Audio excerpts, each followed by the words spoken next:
Congress party అధికారంలోకి రాగానే మహిళల మీద అత్యంత గౌరవంగా బతకాలనే ఉద్దేశం మీద 6 గ్యారంటీల్లో భాగంగా గౌరవ ముఖ్యమంత్రి రేవంత్ రెడ్డి గారు ప్రవేశపెట్టినటువంటి మొదటి స్కీమ్ ఫ్రీ బస్సు. దానివల్ల ఇవాళ మనం చూస్తూ ఉన్నాం, లక్షలాది మంది మహిళలు ఫ్రీగా బస్సులలో ప్రయాణం చేస్తూ తమ అవసరాలు తీర్చుకుంటూ కుటుంబానికి ఎంతో కొంత ఫ్రీ బస్సు పేరు మీద ఆదాయం చేస్తున్నటువంటి పరిస్థితి వల్ల మనం చూస్తూ ఉన్నాం. ఇదే రాష్ట్రంలో ఉన్నటువంటి ప్రతిపక్ష నాయకులు మహిళలకు ఫ్రీగా బస్సు ఇస్తా ఉంటే ఓర్వలేక చూడబుద్దిగాక ఇష్టం వచ్చినటువంటి వ్యాఖ్యలు చేస్తా ఉన్నారు.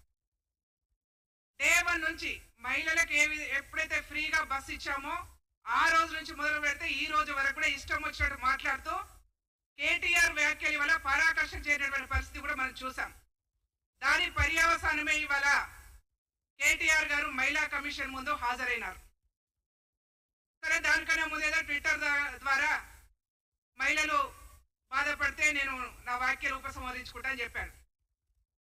ఇవాళ కాంగ్రెస్ పార్టీగా మేము స్పష్టంగా చెప్తా ఉన్నాం, కేటీఆర్ ఏ విధంగా అయితే బహిరంగంగా మహిళలను కించపరిచినారో అదే వేదిక ద్వారా బహిరంగంగా మహిళలకు మరొకసారి క్షమాపణ చెప్పాలని చెప్పేసి డిమాండ్ చేస్తా ఉన్నాం.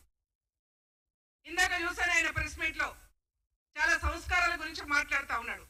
ఈ రాష్ట్రంలో అత్యంత సంస్కారహీనులు ఎవరైతే ఉన్నారనుకుంటే అది ఓన్లీ కల్వకుంట ఫ్యామిలీ మాత్రమే. ఈ రాష్ట్రంలో సంస్కారహీనమైనటువంటి ఫ్యామిలీ. పొద్దున లేస్తే పదే పదే అబద్ధాలు చెప్తూ ఒక థాట్ పోలీసింగ్ చేస్తూ ఉంటారు. వాళ్ళు అబద్ధాలే చెప్పడమే ఒక జయంగా బతుకుతూ ఉన్నటువంటి పరిస్థితి వల్ల మనం చూస్తూ ఉన్నాం. అసలు నాకు అనిపిస్తా ఉంది, వీడు సిగ్గేమన్నా లేదా అని చెప్పేసి. 10 సంవత్సరాల కాలంలో అనేక రకాల అబద్ధాలు చెప్పి పబ్బం గడుపుకొని పేద ప్రజలను పీల్చి పిప్పేసి ఒక ధనిక రాష్ట్రంగా ఉన్నటువంటి తెలంగాణ రాష్ట్రాన్ని భిక్షాటనగా చేసే విధంగా మొత్తం అప్పుల రాష్ట్రంగా మార్చేసి ఒక ఇష్యూ రాగానే ఇంకో ఇష్యూ వైపు డైవర్ట్ చేస్తూ అసలు ఇష్టం వచ్చిన మాట్లాడడానికి వీళ్ళకి ఏమాత్రం సిగ్గు అనిపిస్తలేదని చెప్పేసి డౌట్ వస్తా ఉన్నది. మరి ఇంత సిగ్గులేని బతుకు అవసరమా వీళ్ళకు? ఇలాంటి రాజకీయాలు చేయడం అవసరమా మీకు?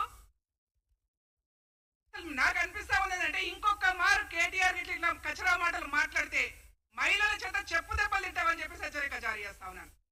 నీకైతే గవర్నమెంట్ వెహికల్ కావాలి, గవర్నమెంట్ బంగ్లాలు కావాలి, గవర్నమెంట్ సౌకర్యాలు కావాలి, గవర్నమెంట్ ఇన్ఫ్రాస్ట్రక్చర్ అంతా వాడుకోవాలి, అన్ని రకాల హంగులు అనుభవించాలి. కానీ మహిళలు, పేదవాళ్ళు, బలైన వర్గాలు, రోజువారీ కూలీ చేసుకునే వాళ్ళు, రోజువారీ ఉద్యోగాలు చేసుకుని ఆటోలలో వెళ్లకుండా ఫ్రీగా బస్సు ప్రయాణం గవర్నమెంట్ కల్పిస్తే దాని ద్వారా 2000, 3000 ఆదా అయితే అని చెప్పేసి బస్సు ప్రయాణం చేసినటువంటి మహిళల మీద నువ్వు ఫ్రీగా బస్సు ఇస్తే ఓర్వలేకపోతా ఉన్నావంటే నీ దుర్బుద్ధి ఎంత ఇవాళ అర్థమవుతా ఉన్నది.